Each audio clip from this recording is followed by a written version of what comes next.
ভোলা মন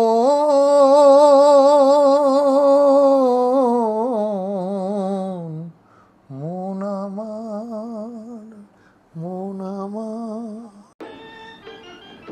নমস্কার, আমি অভিজিৎ বলছি। ইউটিউব চ্যানেল এবং ফেসবুক পেজে আপনাদেরকে স্বাগত জানাই। আজ আমাদের মধ্যে পেয়েছি বর্তমান যাত্রা জগতের একজন বলিষ্ঠ অভিনেতা এবং পালাকার শ্রী বাবলি ভট্টাচার্য মহাশয়কে। দাদাকে অসংখ্য ধন্যবাদ।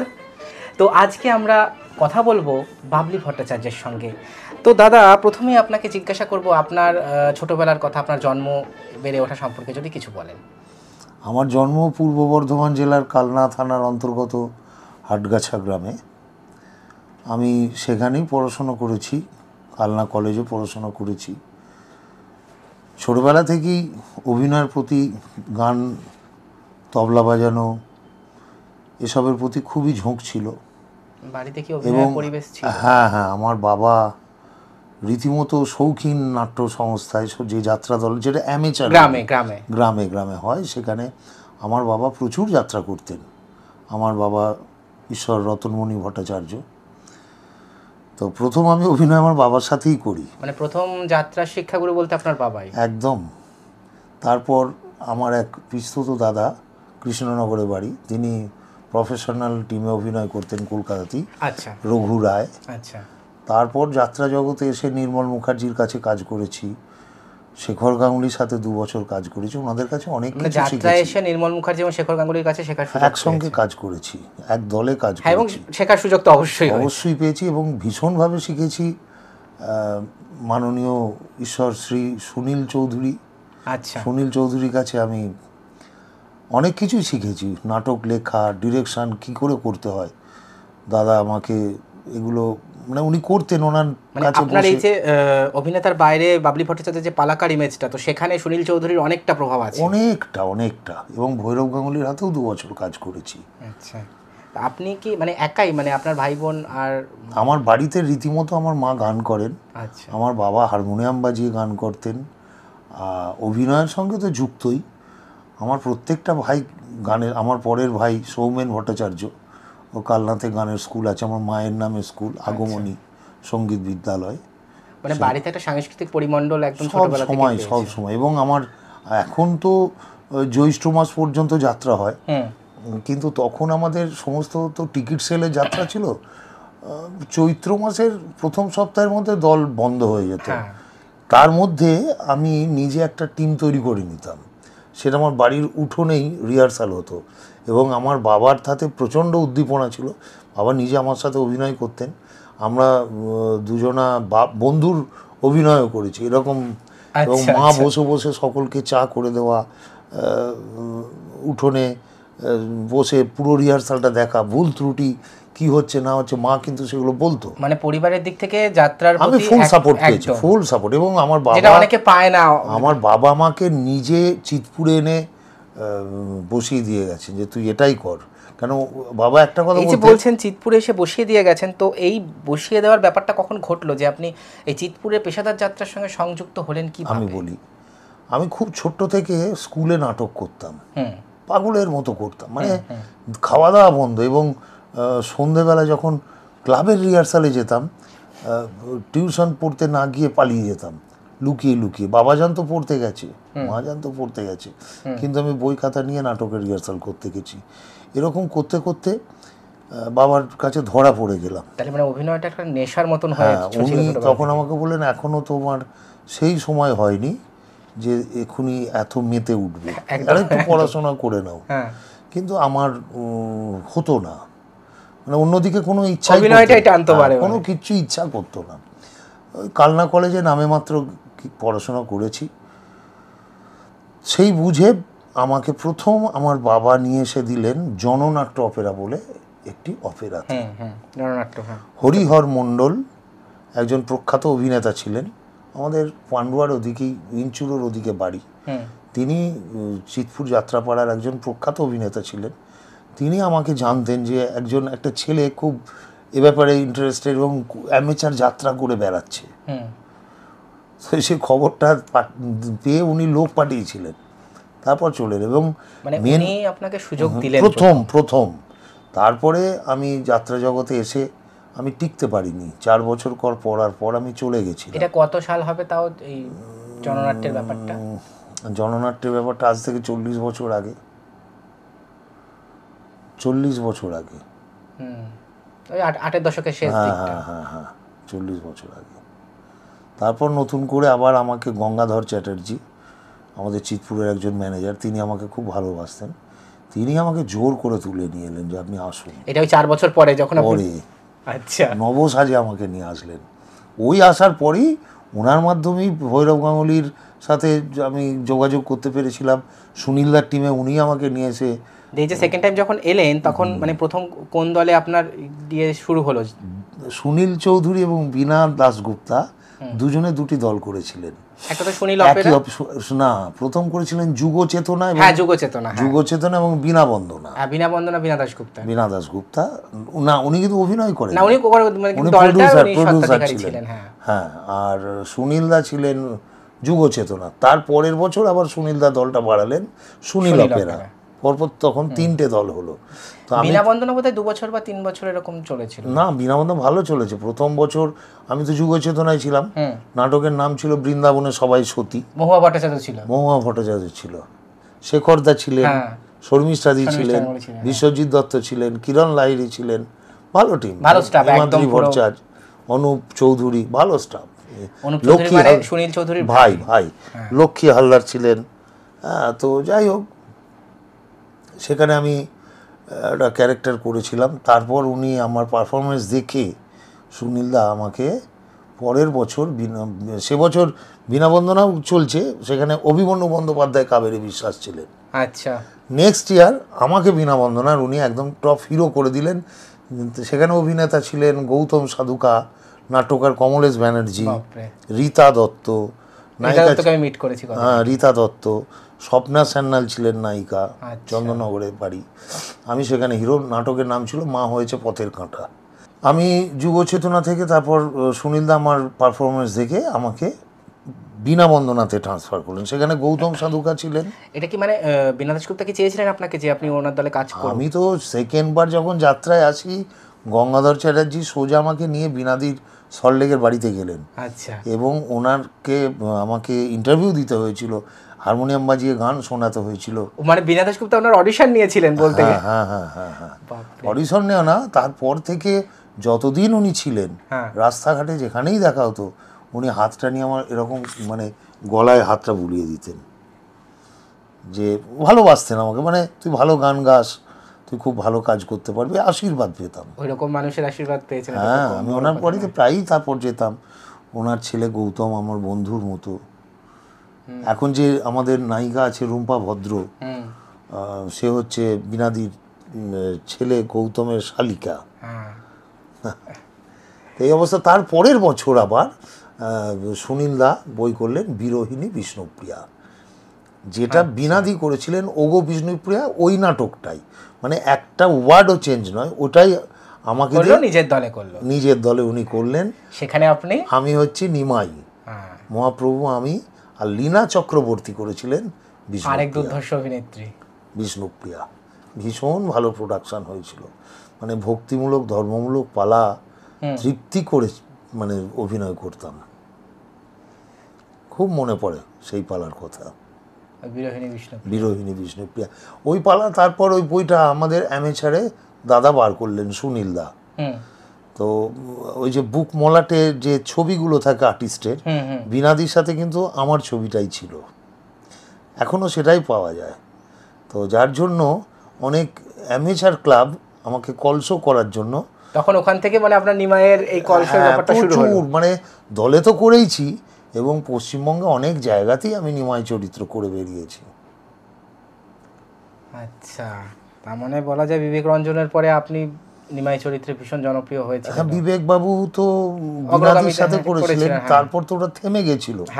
কিন্তু আমি বীণা বন্দনাতে করলামই, তারপরে বইটা বাংলা জুড়ে করলাম অ্যামেচারে বেরোনোর জন্য, ওই সুযোগটা আমি পেয়েছিলাম। আর ওই চরিত্রটা করতে এত ভালো লাগতো, যে কোনো ক্লাব, অবশ্যই আমি পারিশ্রমিক নিয়ে করেছি, কিন্তু পারিশ্রমিকের দিকে আমি তাকাতাম না, ওই চরিত্রটার লোভে আমি চলে যেতাম করতে। তার চরিত্রটাও তো সেরকমই, এবার মানুষ আপনাকে চাইছে। তো তারপরে এই বিরোহিণী বিষ্ণুপ্রিয়া যখন করলেন, পরে আপনার মানে আর কি কি যাত্রা মানে খুব হিট যেগুলো আপনার মনে হয় মানে দর্শকের মনে দাগ কেটেছিল সেই সময়? হ্যাঁ, তারপর থেকে আমি বেরিয়ে চলে এসেছিলাম ভারতীয় অপেরা, সাহেনসার দেবী পূজা বলে বিমলেন্দু ভট্টাচার্য ছিলেন।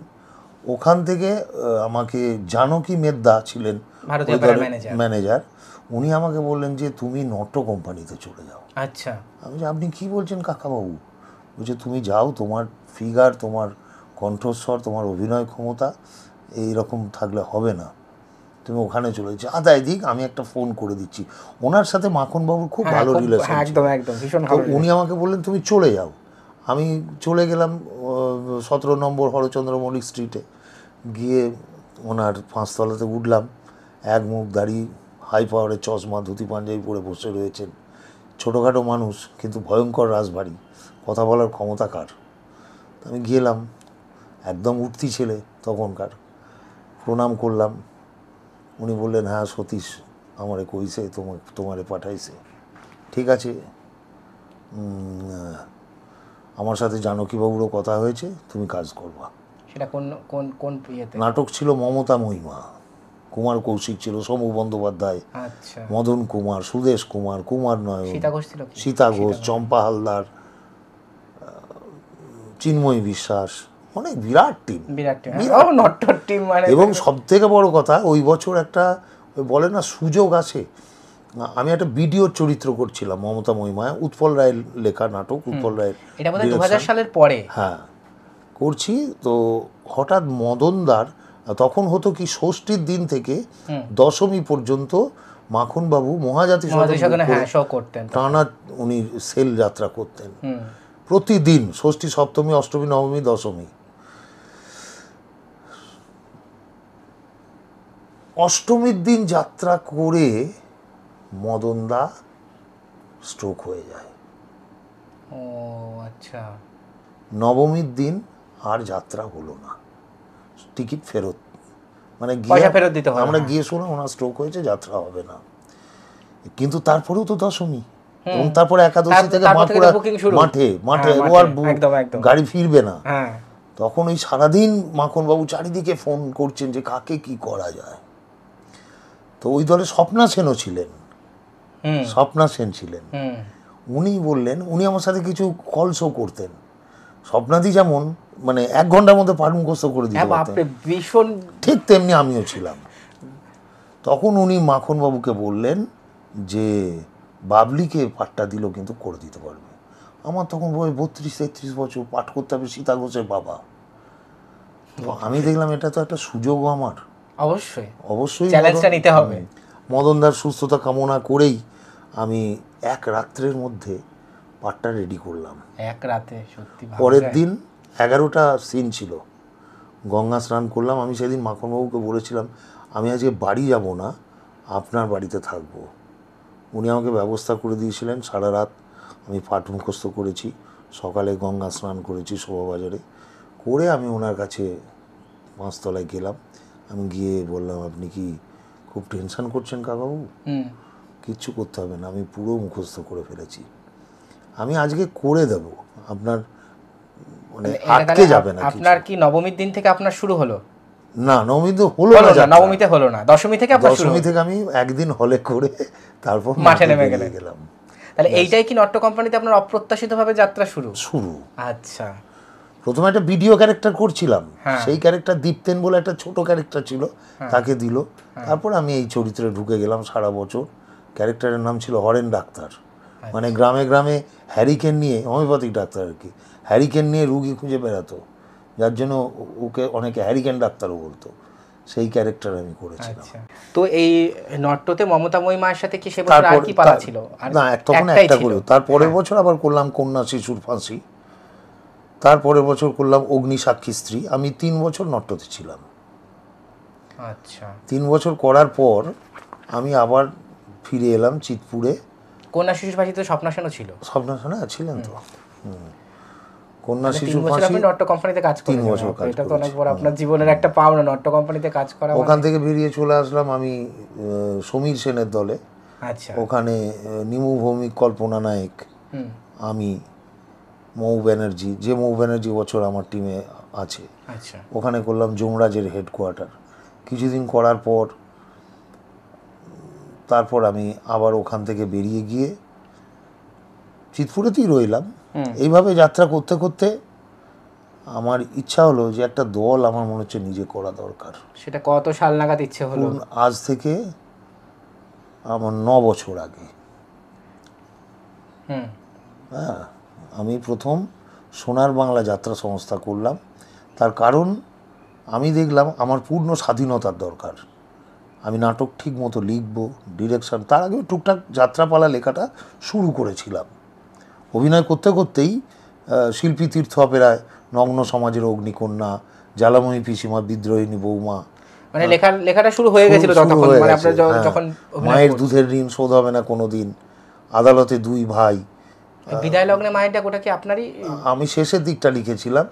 প্রথম দিকটা কিছুটা খুব হিট প্রোডাকশন হয়েছিল, খুব হিট প্রোডাকশন হয়েছিল। ওটাতে আপনি কনকলতা চ্যাটার্জির সাথে কাজ করেছিলেন। কনকলতা ছিলেন, স্মিতা পাঠক নায়িকা ছিলেন।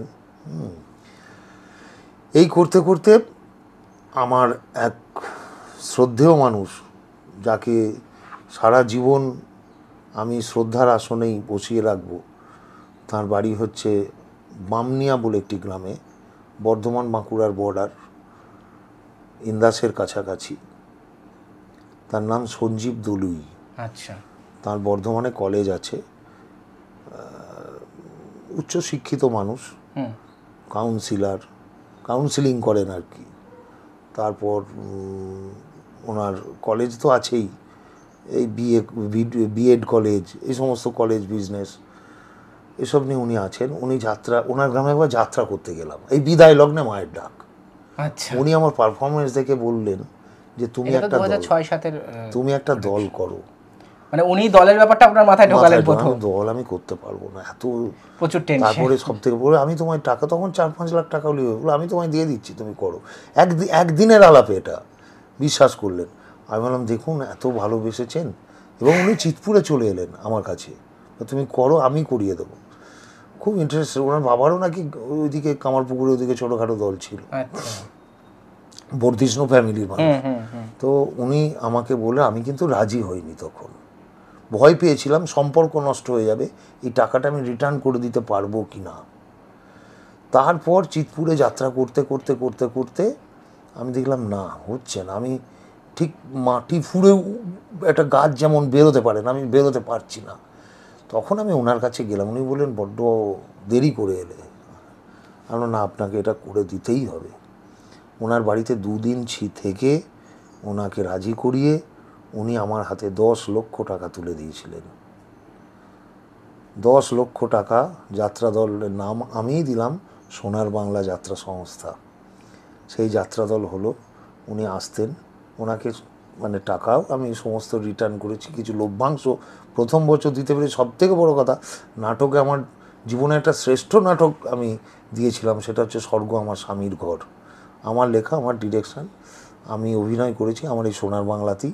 এবং সেই বছর প্রথম বছরেই আমরা যাত্রা একাডেমি থেকে প্রথম পুরস্কার পেয়েছিলাম 171 রজনী যাত্রা করে। যেমন আবার পরে গত বছর পেয়েছিলাম বিষাক্ত প্রজাপতি 185তম রজনী যাত্রা করে। আপনার এই যে দল মালিক হিসেবে বাবলি ভট্টাচার্যের আত্মপ্রকাশ, তাতে সঞ্জীব দলুইয়ের ভূমিকা সবথেকে বিরাট। আমাকে মানে কি বলবো, এই মানুষটার কথা না বললে মানে একটা অপূর্ণ থেকে যেত আপনার। সঞ্জীব দলুই দাদা হচ্ছে আমার, মানে কি বলবো, আমার জীবনের পথটা চলতে পেরেছি ঠিকঠাক মতো, এবং ফোকাস পেয়েছি ওনার জন্য। একটা দেশলাই কাঠিটা থাকে কিন্তু দেশলাইয়ের ঠোঙের ভেতর, বাইরে থাকে বারুদ, ওটা কিন্তু জ্বলে না।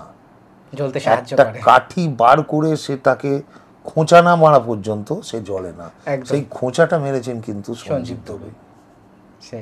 তাহলে মানে ওনাকে কোটি কোটি প্রণাম। অবশ্যই জীবনে ভুলতে পারবো। উনি আগামীকাল আসবেন রথে। আচ্ছা আচ্ছা আচ্ছা। প্রথম পুরস্কার তুলে নিতে, মানে এবছর আমার আপনি মানে 205তম যাত্রা করেছি, আমার বর্দার সংসার যাত্রা। আগামীকাল আমরা তাহলে আপনার এই সোনার বাংলা যাত্রা সংস্থাটা 9 বছর 10 বছর ধরে চলছে? 9 পা দিল, মানে এই 1432 9 9 পা দিবে। আচ্ছা, 8 কমপ্লিট হলো, মানে হেডমাস্টার মশাইকে নিয়ে 9 পা দেবে। আচ্ছা, মাননীয় হেডমাস্টার মশাই। তাহলে এই বিষ্ণুপ্রিয়াতে করার পরে আপনার কলসের পরিমাণটা হলো যে প্রচুর আপনাকে ডাক আসতে তারপর আমি আমার দল করার পর আমি আর যাইনি।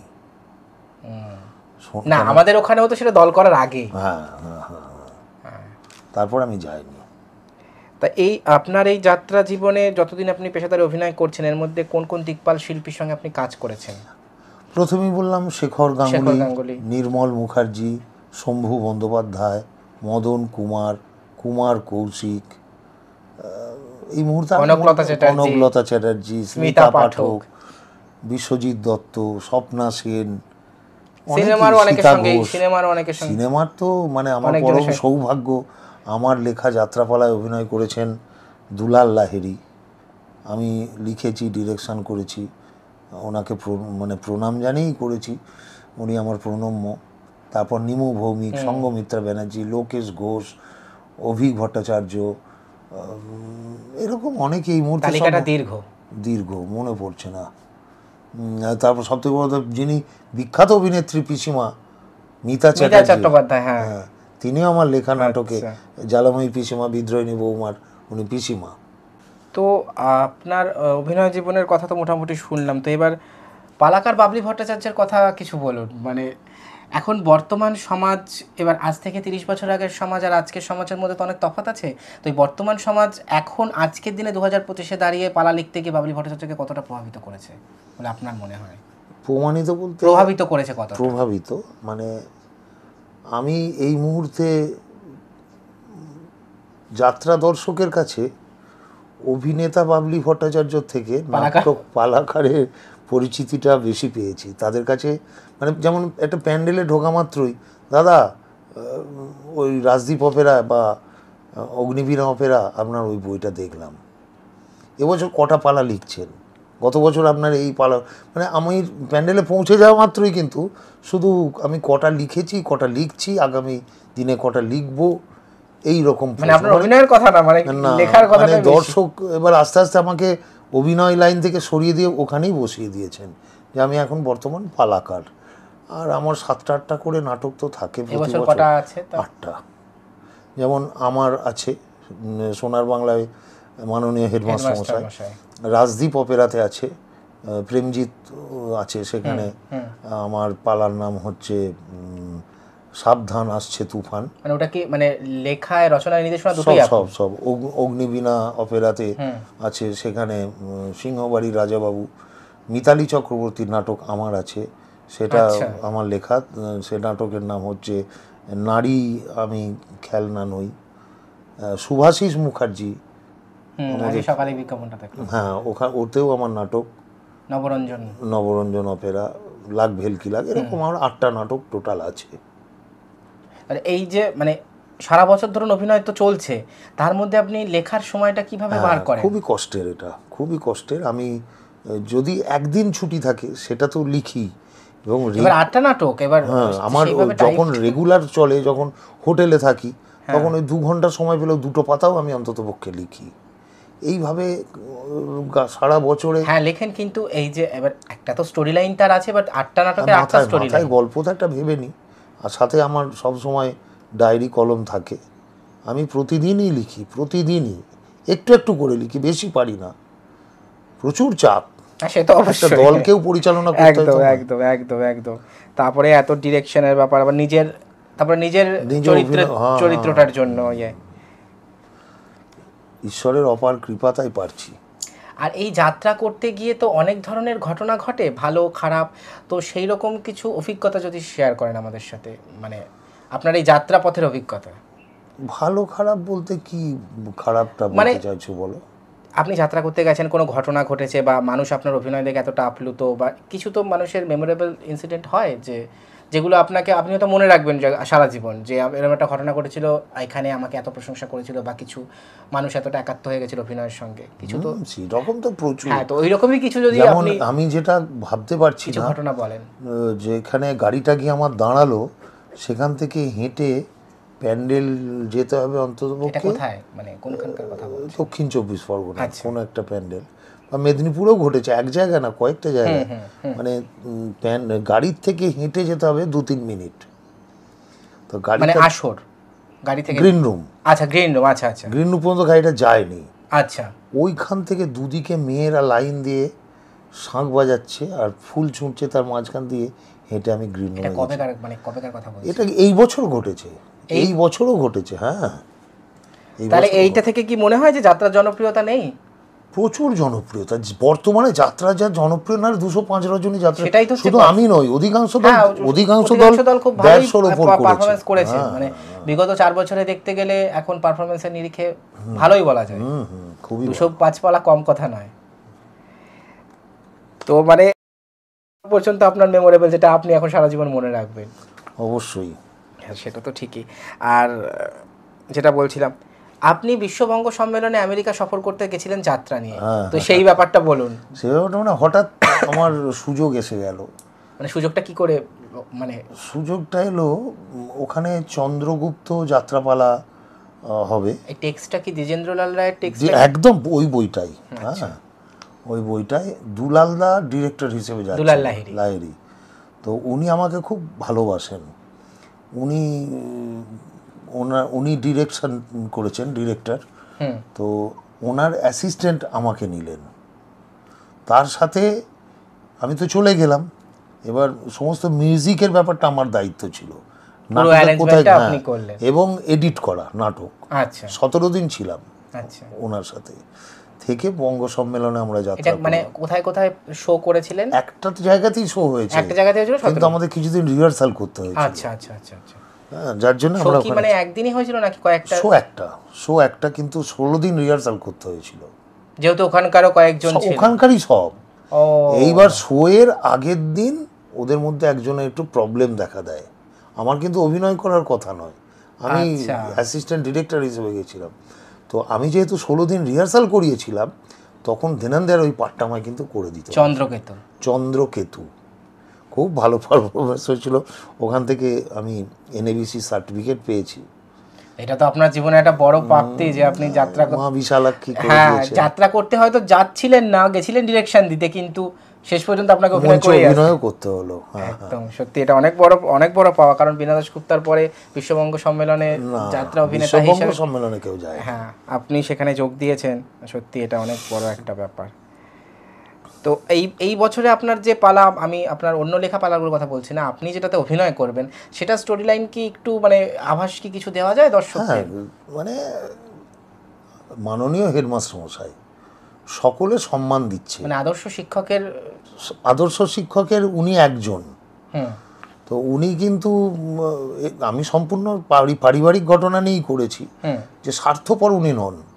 উনি কিন্তু ওনাদের ভাই বোন, তার মধ্যেও মা, প্রত্যেককে নিয়েই চলতে চান, তার আদর্শটাকে এস্টাবলিশ করছে।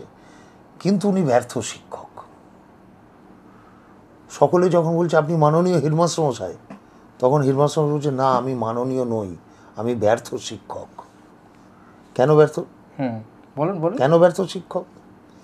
একটাই কারণ, যে আমি শিক্ষক, আজ আমার ছাত্র পুলিশ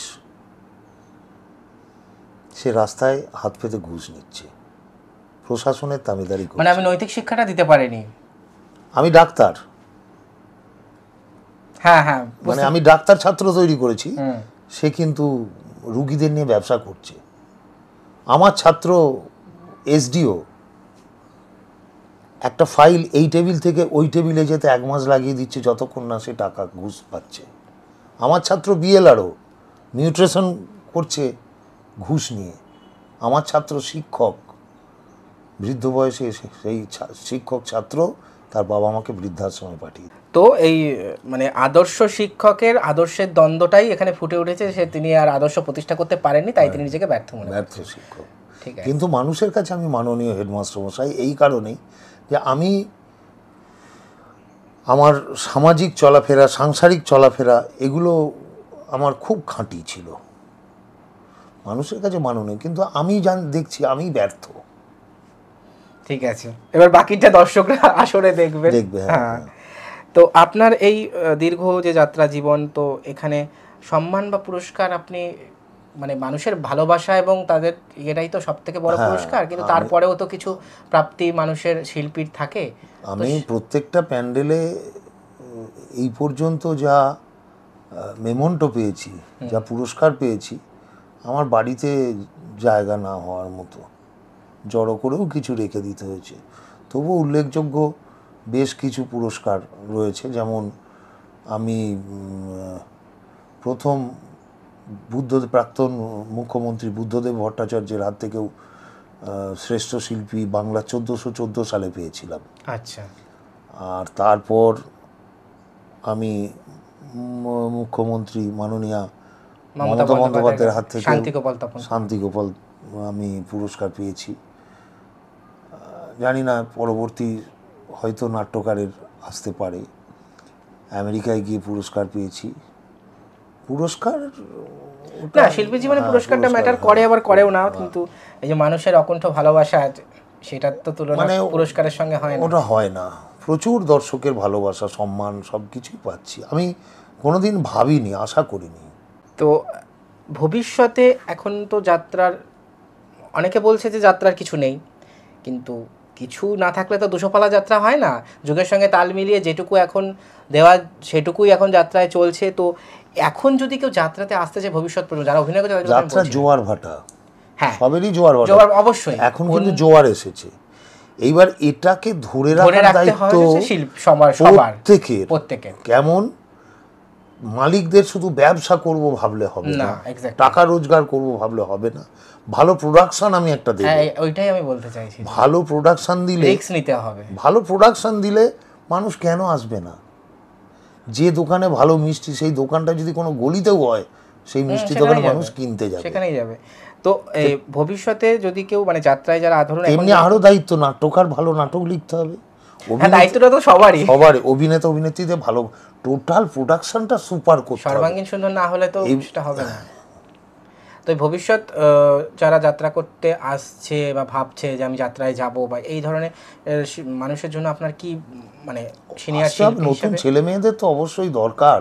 তারা কিভাবে নিজেকে প্রস্তুত করবে বলে আপনার মনে হয়? আপনি একজন সিনিয়র আর্টিস্ট হিসেবে কি বলবেন তাদেরকে? দেখো, আমাদের সময় ছিল কি, আমাদের কিন্তু লড়াই করতে হতো। হ্যাঁ, একদমই তাই। আমাদের লড়াই করে জিততে হয়েছে, মানে ঝাঁক ঝাঁক শিল্পীর মাঝখানে। কিন্তু আমরা লড়াই করে এইটুকু জায়গায় আসতে পেরেছি, বা জানি না কতটুকু আসতে পেরেছি। কিন্তু এখন হয়ে গেছে কি, এত যাত্রা দল, মানে পশ্চিমবঙ্গের সব জায়গাতেই যেন যাত্রা দল তৈরি হয়ে যাচ্ছে, শুধু চিতপুর না। এবার সকলেরই ইচ্ছা, প্রথমেই গিয়ে আমি বাসে যাব না, আমি প্রাইভেট গাড়িতে যাব, আমি স্কুল বাড়িতে থাকবো না, আমি হোটেলে থাকবো। আমরা তখন মাটিতে বসে মেকআপ করেছি, এখন চেয়ার টেবিলে বসতে দিতে হবে, এরকম আর কি। তাহলে মানুষ যদি প্রথমেই সব পেয়ে যায়, তার পাওয়ার ইচ্ছা থাকবে কি করে, চেষ্টা থাকবে কি করে, যে আমাকে এটা পেতে হবে, লড়াই করে নিতে হবে, তবে সে কিছু শিখতে পারবে। এখনকার ছেলেমেয়েরা আসবে, কিন্তু আমার মনে হয় খুব একটা বড় জায়গায় পৌঁছাতে পারবে না। তার কারণ এটাই, তখন তাদেরকে ধাপে ধাপে এগোতে হবে। যদি কেউ ধাপে ধাপে এগোতে পারে তবেই সে শিখছে না, শেখানোর লোকও কম, এবং শেখার মতো, বলে না, গুরু মেলে লাখে লাখ, শিষ্য মেলা ভার, শেখার মেন্টালিটিটাও দরকার। তো যাই হোক, আপনার যাত্রা জীবনের অনেক কথাই আমরা শুনলাম। তো এবারে যদি আপনার কোনো বিখ্যাত পালার কোনো সংলাপ বা গান যদি আপনি আমাদের একটু শোনান তাহলে ভালো হয়। একটা তো আপনি ওগো বিষ্ণুপ্রিয়া, ওটা তো আপনাকে শোনাতেই হবে, সেটা তো আলাদা। আর তাছাড়া আপনার কোনো প্রিয় ডায়লগ বা গান যদি আপনি। প্রিয় ডায়লগ তো এরকমভাবে এই মুহূর্তে মাথাটা না ঘেঁটে আছে, তাছাড়া আগামীকাল রথ, হ্যাঁ আরও ঘেঁটে আছে। তবে বিষ্ণুপ্রিয়ার একটা খুব সুন্দর সংলাপ আমার মনে আছে, গৃহত্যাগের সংলাপটা। গৃহত্যাগের থেকে আরও একটা ভালো জায়গা, যেখানে নিমাইয়ের বিবাহের জন্য নিমন্ত্রণ করা হয়েছে, নিমন্ত্রণ করেছে আগে চণ্ডাল পাড়ায়, ব্রাহ্মণদের পরে নিমন্ত্রণ করেছে। এই নিয়ে একটা ঝামেলা শুরু হয়েছে, যে ব্রাহ্মণরা বলছে এর বাড়িতে কেউ খাবো না, আমাদের কেন পরে নিমন্ত্রণ করা হলো। সচিমা বলছে, এ তুই কী করেছিস নিমাই, তুই ব্রাহ্মণের চণ্ডালের পর ব্রাহ্মণ নিমন্ত্রণ করলি? হ্যাঁ করেছি মা।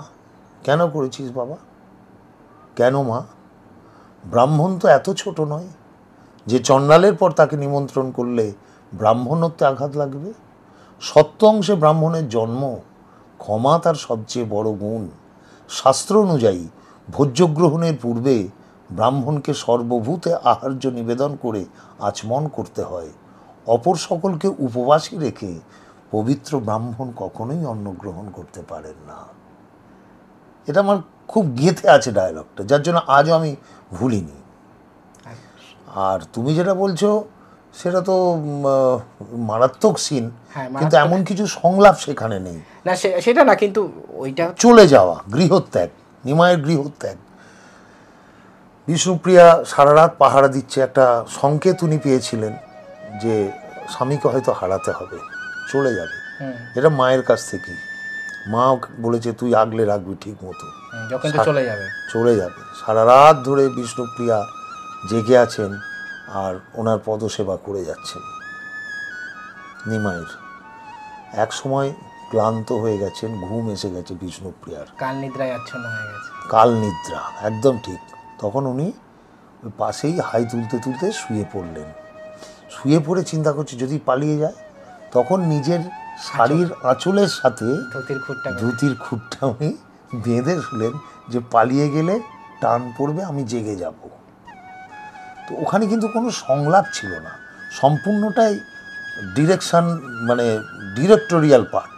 তারপরে যখন বিদায়টা এইবার আমি যেভাবে করতাম, আমার পাশে যখন বিষ্ণুপ্রিয়া শুয়ে পড়তো আঁচলে গিঁটটা বেঁধে, আস্তে আস্তে ঘুমটা ভাঙলো। কেন ভাঙলো?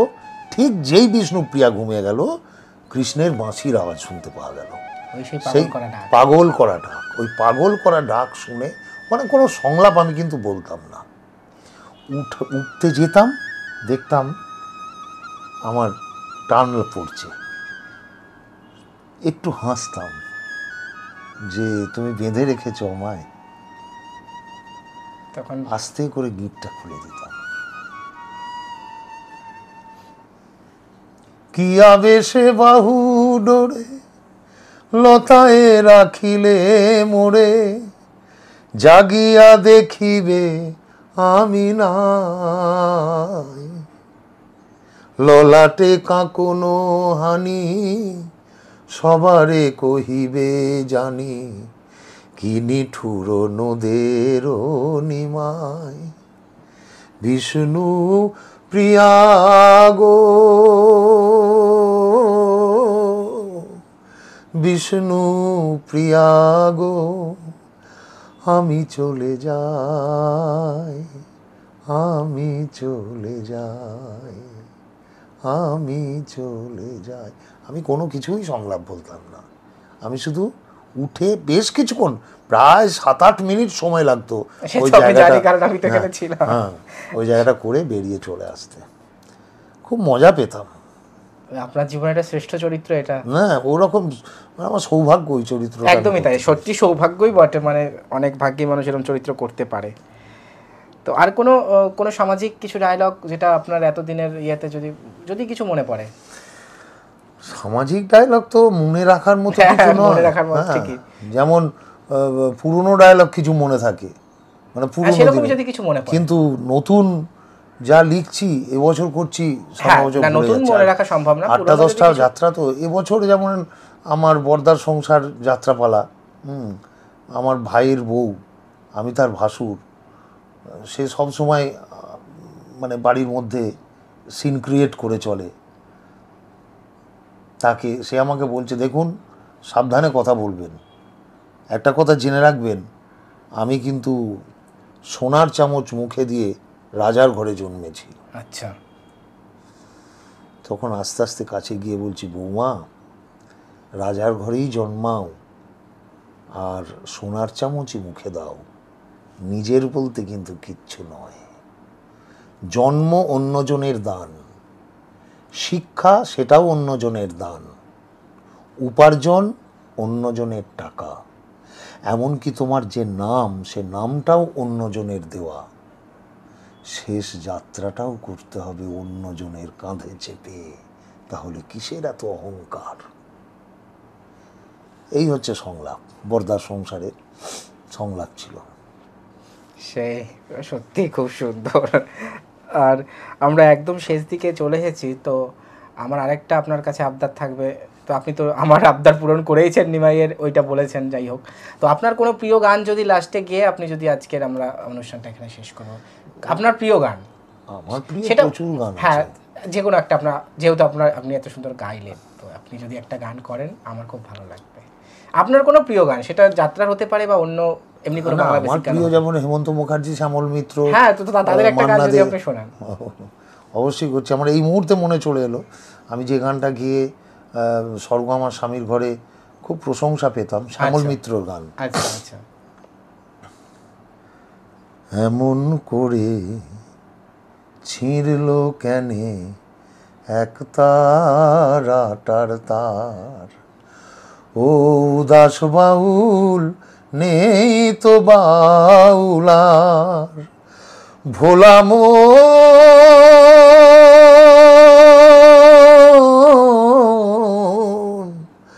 মন আমার, কাঁদতে গিয়ে হাসি কেনে, হাসতে গিয়ে কাঁদি, ভালোবাসার আদালতে হইলাম আমি বাদী, সংসারে যে সাজলাম রে সং, এই বুঝেছি সার, মনের কথা কারে বলি আর, এমন করে ছিঁড়ল কেনে এক তার আটার তার, ও উদাস বাউল নে তো বাউলার, ভোলা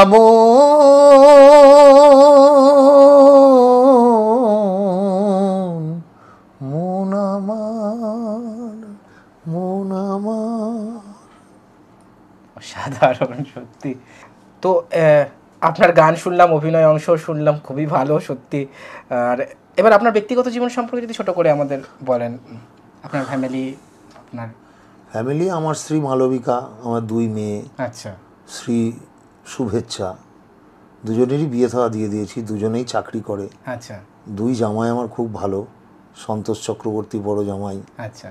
আর শুভময় শেঠ আচ্ছা। সে ছোট জামাই। এমনি সাংসারিক জীবনে আমি যথেষ্ট হ্যাপি। কালনাতে যাওয়া হয় এখন? অবশ্যই, আমার ওখানে দোতলা বাড়ি আছে, আমি যাত্রার টাকা দিয়ে সেই বাড়ি করেছি, ওটা আমার জীবনের প্রথম ইনকামের টাকা। আমি মাঝে মাঝেই যাই ওখানে, মা বিশালাক্ষীর মন্দির, বাবা গোপাল গোবর্ধন আমার গৃহদেবতা, দেবদেবী, তারপর মা বড় দেবী আমার সেই গ্রামে রয়েছেন, আমার গর্ভধারিণী মা আগমনী ভট্টাচার্য, তার কাছে যাই। কদিন আগেও গেছিলাম, পুজো দিয়ে আসলাম, আবার যাব। আচ্ছা, ও তো যেতেই হবে। হ্যাঁ, সে তো ঠিকই, দেশের বাড়ি তো যেতেই হবে। আর এই মানে যাত্রা পথে আপনি নিজেকে কিভাবে মেনটেন করেন, মানে আজ এখানে কাল ওখানে? মেনটেনটা ঠিক করতে পারি না।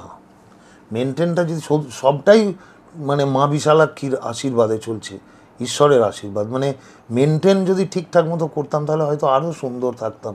কিচ্ছু মেনটেন করার সময় সুযোগ পাই না।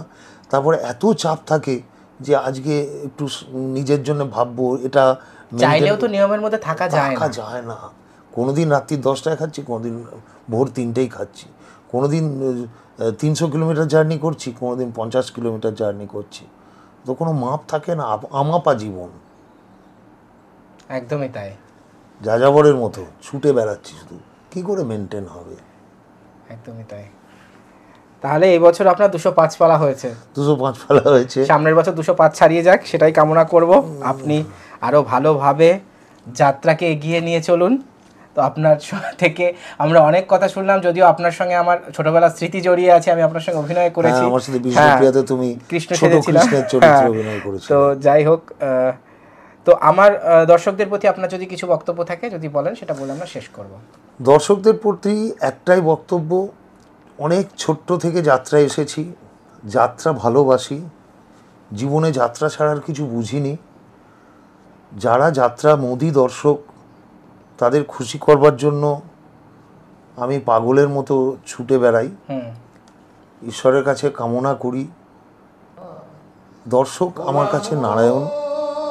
আমার নাটক, আমার অভিনয়, আমার গান, আমার প্রোডাকশান দর্শকের কাছে আমার দেওয়া নৈবেদ্য। আমি যেন সেই নৈবেদ্য দিয়ে তাদের সন্তুষ্ট করতে পারি এবং সুস্থ থাকতে থাকতে আমি যাত্রা করতে করতে যেন পৃথিবী থেকে বিদায় নিতে পারি। আচ্ছা, না না, এখনো আপনার অনেক কিছু দেওয়ার আছে, এখনই বিদায় নেওয়ার কথা বলবেন না। তো আজকে আমরা বর্তমান যাত্রা জগতের একজন বলিষ্ঠ অভিনেতা এবং পালাকার শ্রীযুক্ত বাবলি ভট্টাচার্যের যাত্রা জীবনের কথা শুনলাম। দাদার সঙ্গে আলাপচারিতায় উঠে এলো তার জীবনের নানা কথা। তো দাদাকে অসংখ্য ধন্যবাদ জানাই এত ব্যস্ত সময়ের মধ্যে আমাকে সময় দেওয়ার জন্য। দাদার সঙ্গে কথা বলে খুবই ভালো লাগলো। তো আজকের মতন আমরা এখানেই শেষ করছি। ভালো থাকবেন আপনি, আপনার আগামী বছরের পালার জন্য আমার অনেক অনেক শুভেচ্ছা আপনাকে। আপনি ভালো থাকবেন। তো আবার দেখা হবে পরের ভিডিওতে। আজকের মতো এখানেই শেষ করলাম। নমস্কার। ভোলা